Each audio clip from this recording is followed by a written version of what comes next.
What's up, world? Welcome to another episode of Talk to Tot. Real people, real talk, real life. I am your lovable host, Tatiana Monet.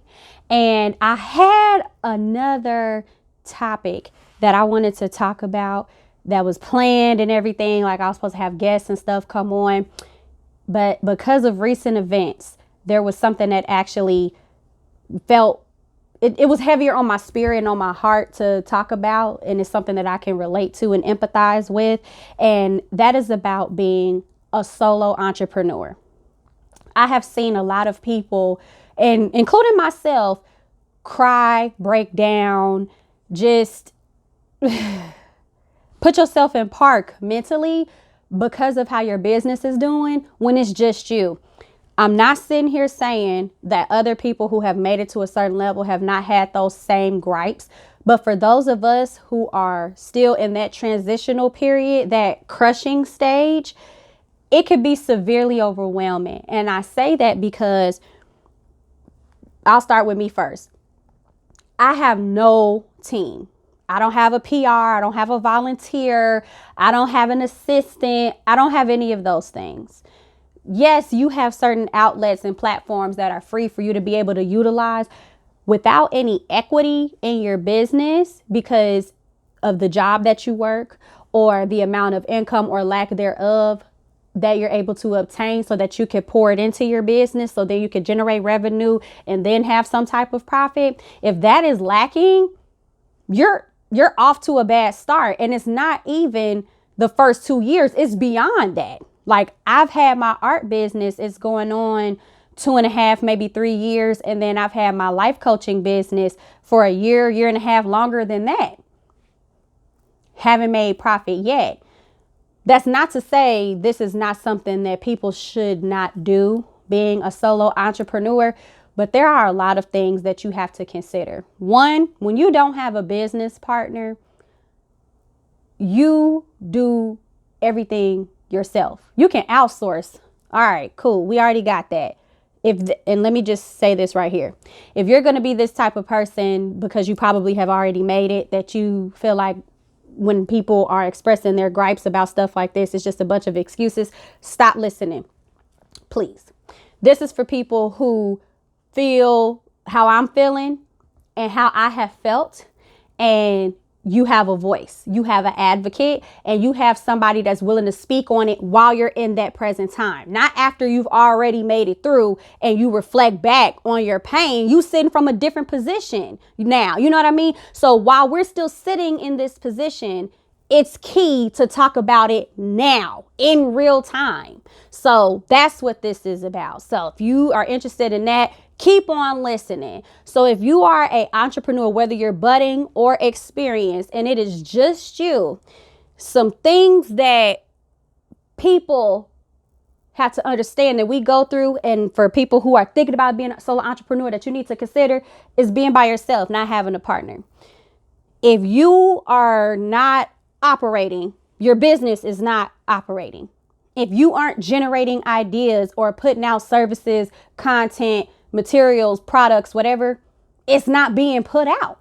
So everything is solely based off of you, what you do in that moment. If you don't cook, you don't eat. When life be lifing, and when you just not in the mood, there is not a figure there to help motivate you. That's something you got to outsource. When you are depleted, there's not another person stepping in. You have to either find a way to naturally regenerate, or you got to go outsource that, which is another expense. And a lot of times you don't even have that to bear. You could be in between jobs and still trying to run your business. Your job could not pay you enough, or you may have outstanding bills that are so consuming that you don't have the disposable income to put into your business. And we're not talking about the loan situation, because some people can't get qualified for loans. And I'm not talking about the under the table, sneaky, the Fed's going to be knocking at your door 15, 20 years later because they're very patient, and I don't have time for that. I'm talking about legitimate like set up to where you have that loan. Some people don't even want no loan. They're like, I don't want something that I'm going to have to pay back because of the type of business that they have.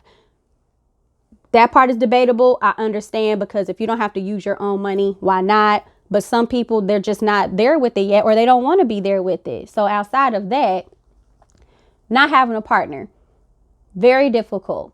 Not having a team. So even if you're the head honcho, if you cannot delegate tasks to be more efficient, it's so easy to become consumed and overwhelmed with negativity and with a lot of challenges that complicates itself simply because they're not getting done or not being done efficiently or in a timely fashion. If you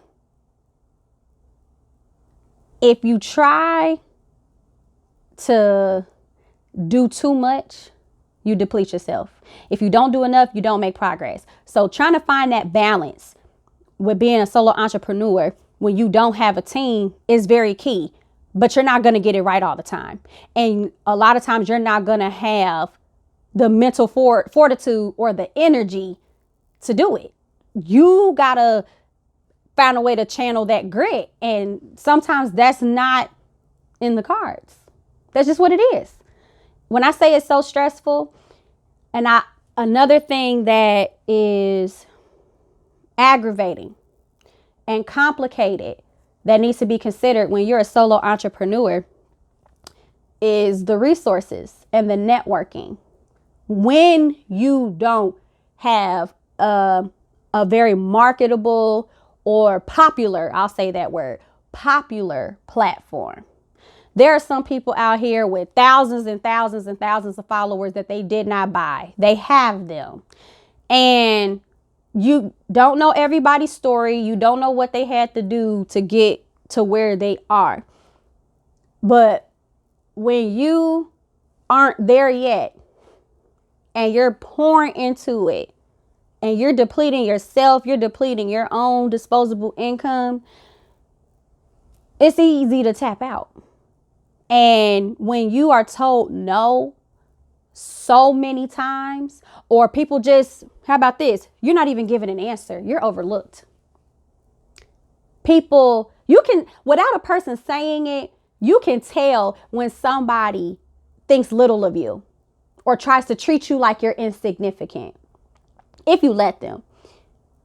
That is such a low thing to feel. I've been around other entrepreneurs, like, crying. I've cried, and it's even when you're trying to give your pitch. Yeah, your product or service may not benefit everybody, but you have to get people to listen to you. But when you see that light leave a person's eyes as you're talking to them, or you're trying to get their attention and they're looking beyond you, that's a low blow. It is hard.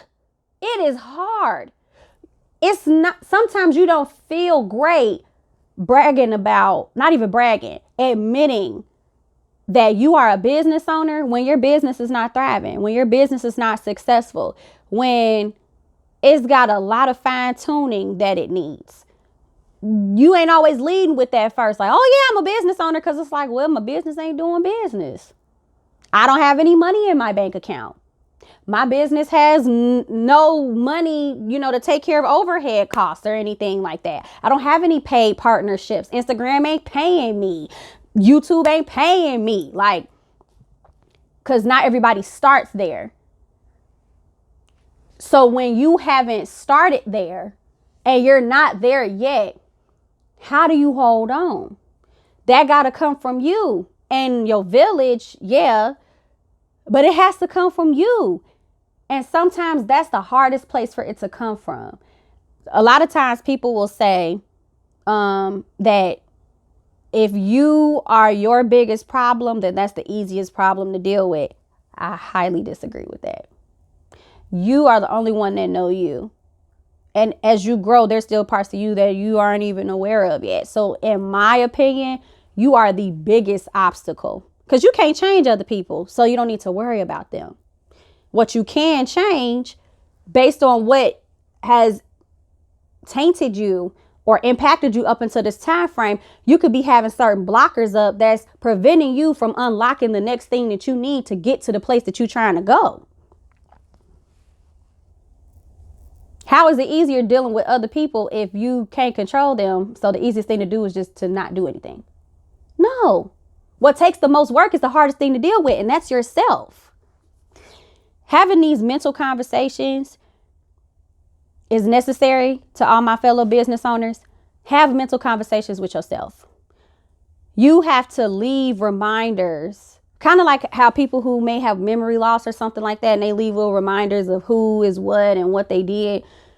Leave these affirmations around you for you to see on a regular basis so that when you are sinking, you can find that flotation device to help bring you back up again. Will it always work like that? No. You may have to interchange what systems and tools you are utilizing so that you can pull yourself out. So whether that's taking a step back, temporarily closing your business down, seeking external sources, whatever, do whatever is necessary at that time, but be as rational as you can. And I say that because when you are solo dolo, you are footing a lot of the work. So it's going to be harder. It's harder for me. If I'm trying to roll out something, I have to ask the questions. I have to do the quality control. I have to render the prototype, and I have to put all of that in. On the flip side to all of that, when you don't have a business partner, you ain't gotta consider jack diddly squat. You don't have to have another person's opinion in your mind at all. That's so liberating. It's kind of like for those of us who, don't have no roommate or whatever like that. When I come home, everything in the refrigerator is exactly as I left it. There ain't no random clothes in the hallway because my dog ain't finna leave no clothes in the hallway. So it's a beauty to that. Not having to worry about, I can't just roll this out. I got to run this past my business partner to see if they agree about it. It's like, no, I can move how I want to move, when I want to move. That's a plus. That plus can sometimes not outweigh that minus, though. It just depends. Then to that second point of not having a team or the resources, not only say resources because you need your resources, but not having a team, you ain't got nobody else to pay out. You ain't got nobody else to cover for. So if your intern, your assistant, your employee does not show up or they don't deliver on a task that was set forth upon them, you ain't got to worry about it. You know you're going to do it. And you know that if you don't do it, it just won't get done. And it's easier to be mad at yourself and take that blow than to be mad at somebody else. Because if you're mad at somebody else, you come in with the guns. You come in with the rah, rah. Like, this is my business. This is my baby. You need to come A1 or go. Like, I'm not finna make a poor investment in an individual. I want to put, if I'm going to have a bad investment in anything, it's going to be my business. It's going to be something that I know is long term. You may not be long term, so you're not going to get in the way of my asset. You're disposable. My business is not. I consider it as it's non-disposable. So that is a plus, because me stepping outside of property management as a manager, I can't stand managing certain types of people because they could be so ignorant, and you have to rise above that. I can't respond Southside Chicago suburb style. Like, who? I can't do that. I have to get my face together. I have to be professional. I have to be the bigger person in the room. I got to be politically correct because there's other things at play. There's higher powers that be that could mess up your reputation. You know, people report your business to the Better Business Bureau, or they give you a bad review, which that spreads like wildfire, give you bad ratings. And with the algorithm of those ratings, it's so much easier to drop down in ratings than it is to elevate in ratings. It's not fair. It's not a 1-for-1. So if you have this disgruntled employee, even if they're the ones that are the problem, how you deal with them could negatively impact you, even though you weren't the cause of it. Liability. It's a liability. Some liabilities are worth taking. I'll say this, based on the setup of your business, if it doesn't require you to have excess staff members, don't. Eliminate the waste. Don't just be having people just to have people because you don't feel like doing stuff, unless you're in that position and you have that equity in your business to do it. I'll say that. And I'm only speaking from this perspective because that's all I have. When I get to another level in my business, I may have more things to offer, or I may have a different view on things at that time. But I can only come from the position that I'm coming from. That's all I got. I can't speak on what I don't know. So the last part, as far as the plus with that, is when you have your own business and it's just you to consider, all the profit is yours. You don't have to split up and pay nobody. You ain't got to worry about the system didn't process, so-and-so got shorted. You don't have to worry about a bonus structure. You don't have to worry about incentivizing. You getting the profit is the incentive. And you like, shoot, as long as I get more notoriety, I'm reaching a bigger audience, and my revenue is helping generate more profit, and I'm narrowing down on my expenses. That's my reward. I want everybody to have Tatiana Monet's resin art in their home, or canvases in their home, or the body care in their home. That's my name. So me not having someone else help me is rewarding in the sense of I have universal governing control over my stuff.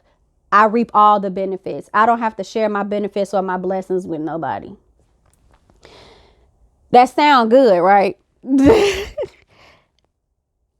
I be forgetting that a lot of times because those minuses be real heavy though. When I have a creative block, or when I have the lack of desire to do something, but stuff still needs to get done, that's the perfect time to have some type of help. So I say that to say, for all my solo entrepreneurs out there, hang in there. And I think that it's healthy to do some assessments periodically for yourself and for your business to see if there's a need for you to re-strategize or recuperate. There's so many of us out there. Like, I saw this video the other day, and it was a solo entrepreneur boo-hooing on a social media feed. It really resonated with me because their outward reflection was what I was feeling on the inside. In the sense of, and this is that third part about like the networking and stuff like that, that I was referring to with the cons, I guess. And I'll get into the positive about that, later on. This is an extension of that third subtopic. When you are not seen, you feel small. You sometimes self-sabotage and silence yourself even further. When you don't have a platform, it's harder to get people to buy into you because you have to convince them. For instance, with me, I am not operating in an industry where people are constantly seeking the product that I offer, because I offer resin art. It's functional home and office decor that's made from acrylic resin. You don't hear people talking about that all the time. Like, yeah, since COVID, because everybody got home and got creative, yeah, they're aware of it, but they're not really just out here seeking it to that extent from an individual artist. Unlike me, hair, nails, fashion, food, makeup. You have an ongoing, undying, and lack of need to convince an audience to buy into type of platform. I could cook my butt off, but I don't have a cooking business. That's not my desire at this point, to have a cooking business. But if I really wanted to, it would be people all day hitting me up, trying to get me to be a private chef, have events, have me do meal prep for them and stuff like that. Why? Because people got to eat every day, all day. It's a necessity. People have to have their clothes on. People want to have a decent appearance and have their hair done or have their nails done. It's more of a need. Having artwork in your house isn't really a need. Some people are very minimalistic, or they just don't like stuff hanging on the walls, or they don't want certain knickknacks and trinkets and stuff to display their stuff on. They're like, no, I could do without that. So trying to create attention for yourself and network can be very debilitating and very draining, especially when you feel like nobody is paying attention. I've been through that loop of let me post content. I only get a couple likes. I get okay views. And then I stop because it's like nobody's paying attention. And then repeat. You know what I mean? That cycle can really mess your mind up, because it's like, well, what am I doing this for? If I'm doing what I see other people do, I'm posting as often as they're posting. I'm taking breaks when they're taking breaks. What are they doing that I'm not doing? Maybe that needs to be a conversation. Maybe beginners and in-betweensters, like myself, and people who have a well-established platform and a fan base, maybe there needs to be a meeting of the minds for us to really get like an inside scoop, because there's room at the table for everybody. I don't like this Xing out people, condescending, stingy. I don't like that type of stuff. There's people out here like me that are really trying to grind and get it, but may either lack the exposure or some of the knowledge required, or even just the access or the understanding of how certain things work, like with algorithms or whatever.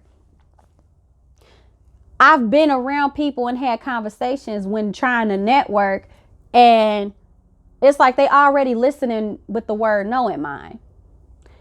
I'm not talking about the sales part. I could sell my butt off. But some people really don't care, and they don't want to buy into you, because sometimes whatever it is that you're giving off, if they don't believe that what you're doing matters, even if you're showing that unction and that zealousness and that passion, they don't care.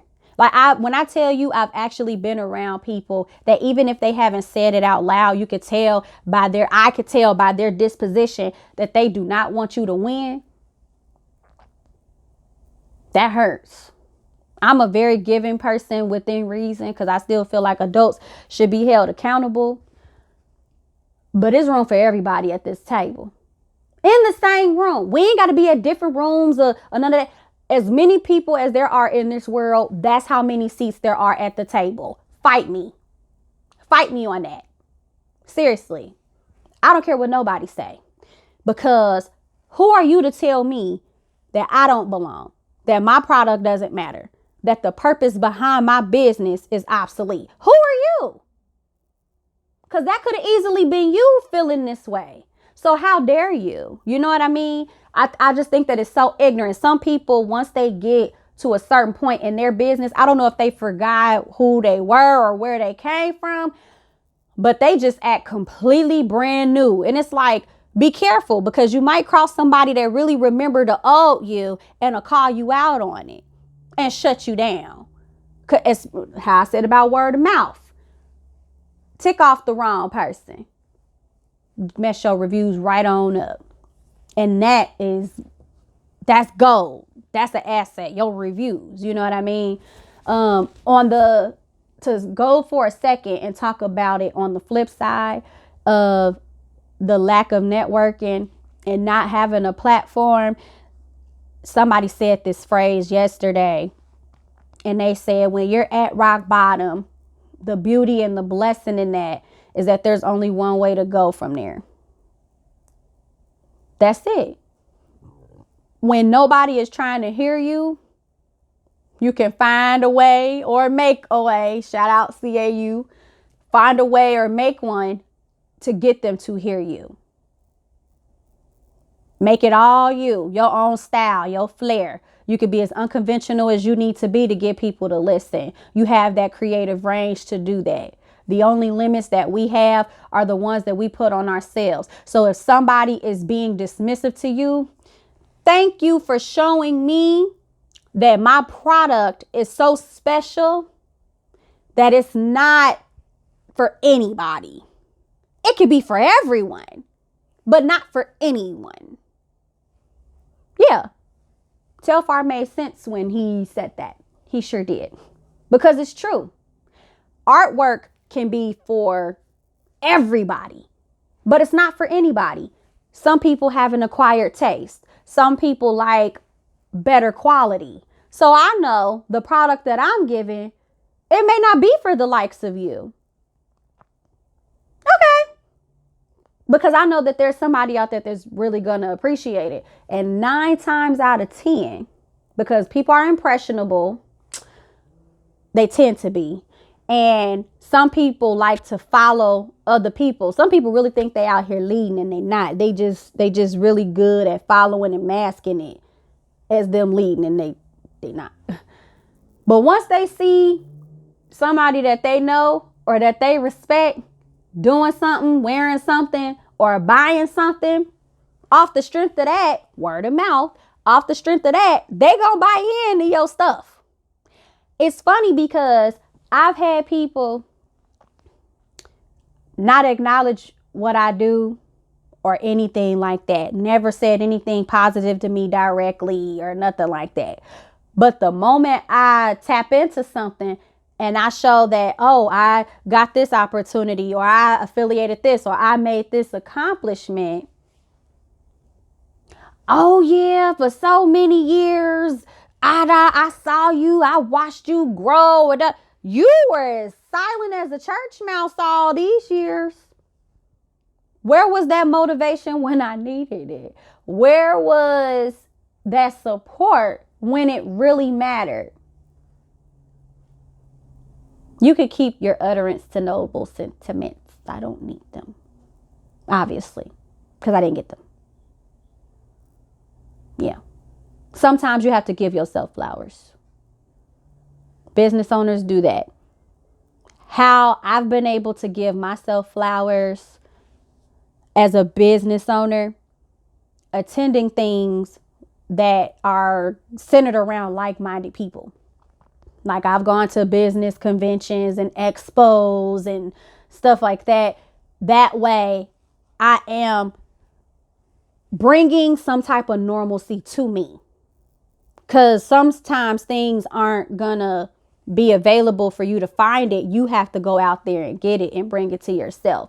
So I incorporate things that allow me to come up for air and really help me bounce back. And a lot of times that bounce back helps me come up with something even more creative and beneficial to my current business situation.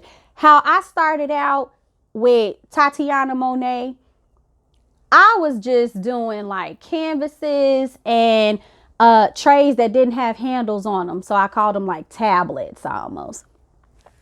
I've moved beyond that. I'm making tables and like, yeah. So, and some stuff I don't even make no more. Like I used to make like pencil holders and little things that I can't even remember right now. Because when I tell you, I've tried to cast so many things in resin, it don't make any sense. But because I've dabbled in the resin world, I now know I have a standard. I now know what is a yes and what is a no for me. I now have options for myself. That's a perk. That's a flower that I gave back to myself. Being able to filter through and debris and declutter what's no longer needed. That's another opportunity to take some weight off, to bob up for air when you feel like you sinking. That's not the only thing that I do, but that's a great example of giving myself flowers. Another thing that I do is I make the behind the scenes work of what I do for my business as fun and peaceful and innovative as I possibly can. Like sometimes when I'm creating, I got music going, or I'm cooking, or I might be on the phone with a loved one, and so I can just get in my groove. Like I do stuff like that. And what I also do is I start looking up other businesses that I emulate and business owners that I really like learning from. And I pour into that. I'm like, okay, oh, I like how they package this or how they marketed that. So I learn in a way where I'm not learning with consequence. And what I mean by that is I'm taking an opportunity to create a moment where I am investing knowledge back into my business. So if I want to try a new technique, I watch a really cool video to where not only am I learning how to do this cool thing, so I can, add it to my business repertoire. I'm doing it in a good headspace and I'm having fun with it. So I'm doing two things at once. I'm having fun. I'm giving myself some flowers and celebrating where I was and what I'm about to transition into, while also pouring back into my business because I'm developing this new skill or acquiring this knowledge that I'm going to be able to use. Whatever that looks like for you. Like I had stated earlier, how some people close their businesses so they can revamp. It's kind of like when people are redeveloping their office location. And so they're like, yeah, it's closed down temporarily for repairs or for whatever services. Hold on. Here go that moment I got to sip. Excuse me. Hold on one moment. Woo. When y'all are watching this episode on the video version, my eyes definitely got watery for this little coughing spasm I had. So I'm going to sip my Kool-Aid real quick.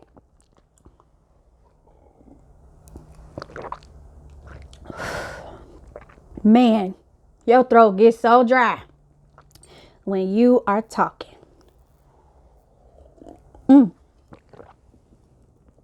Ooh, okay. But yeah, pouring back into your business. Yes, sometimes that requires you to shut down for a minute. So like I was saying, like this one company that I would buy products from my face, it's all natural, it's Black owned, female owned. She made an announcement that she shut her business down because she wanted to go back into school so that she can acquire whatever knowledge without any disruptions.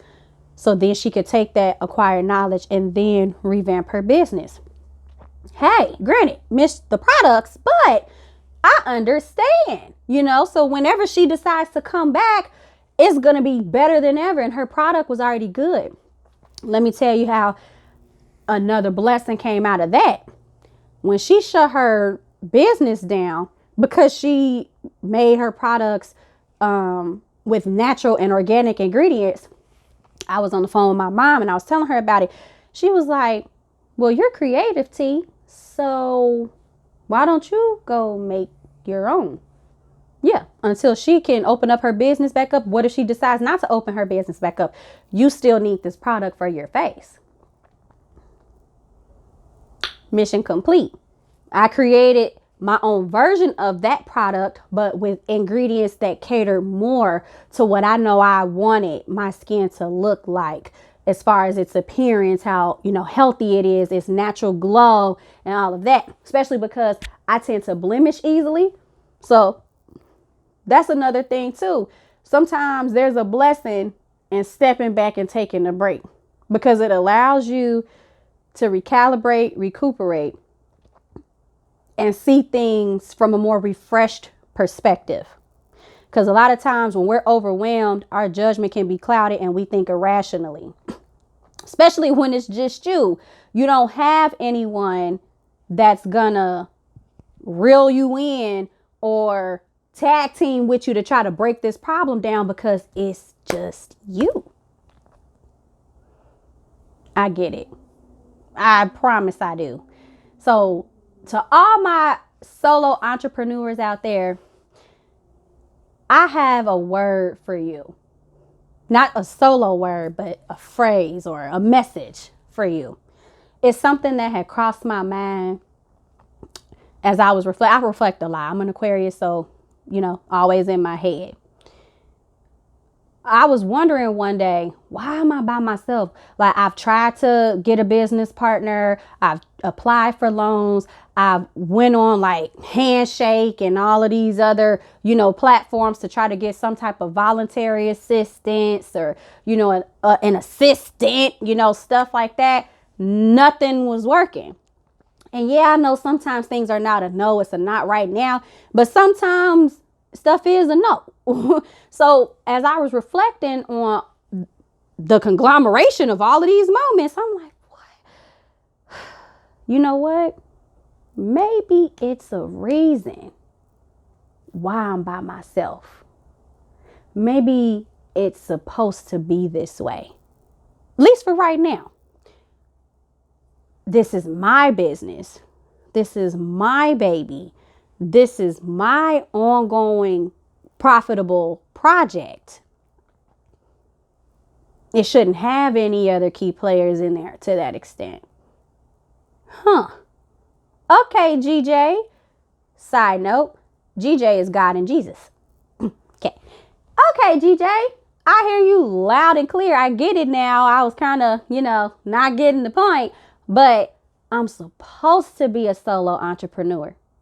If I was supposed to have had a business partner, I would have had one already. If I was supposed to have certain types of investors and stuff like that, I would have had them already. I am exactly where I am supposed to be, because what I am doing and learning right now is preparing me for where I need to go. And it's shifting me out of where I was.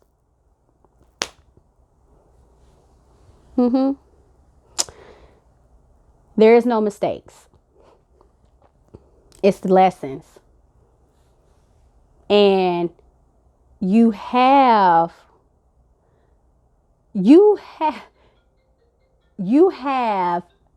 success in your suffering, even if you don't see it up front at first. You know what I mean? So to all my business owners out there, my solo entrepreneurs, just know it's not a bad thing. It's not a curse. It's not a dismiss. It's nothing negative. Don't regret it. Embrace it. If anything, it makes you stronger, because you are a one-person entity. And if and when it's necessary for you to shift to more than that, it'll come. But for right now, use what you have, because this is for you to have right now, to do something with what you have. And you can use this opportunity where it's kind of like being single in a relationship. You don't have to worry about like someone else's opinion. You ain't got to worry about no kids asking for whatever. Everything is yours and everything is on your terms. Milk this time for as long as you can. Hang in there. Boost up your self-esteem. Boost up your business esteem. Oh yeah, I said it. I know you like it. I love it. Boost up your business esteem. Use this time to be so creative and so submerged into what you do, because you don't have nothing else pulling at you. You know what I mean? Turn that thing that you looked at as a weakness into a winning asset. That's you. Any solo entrepreneur, we are the best and the biggest asset in our business. It's us. And that's a beautiful thing if we allow it to be. So I leave you with that. Do your best. Go full out. Adjust when necessary. Take a break when necessary. And just know that there is no building without sometimes bending or breaking. You might have some bruises. You might have some bumps. But all of those things are going to get you to your blessing. I know it's a lot of B's, but that's okay. So until next time, I'm going to give you some more content coming up next week. I appreciate y'all sitting and listening in. I hope that you were able to gain some stuff from what I presented. And for those of you that can relate, you have a voice. You have somebody that can empathize with you. Connect with me. Give me your opinion. Give me some feedback. Chime in with me.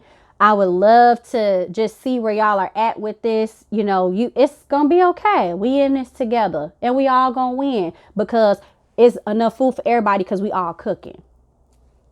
There you go. So see you next week on my follow-up episode of Talk to Ty. Talk to Ty. Real people, real talk, real life. Tatiana Monet. Okay, baby.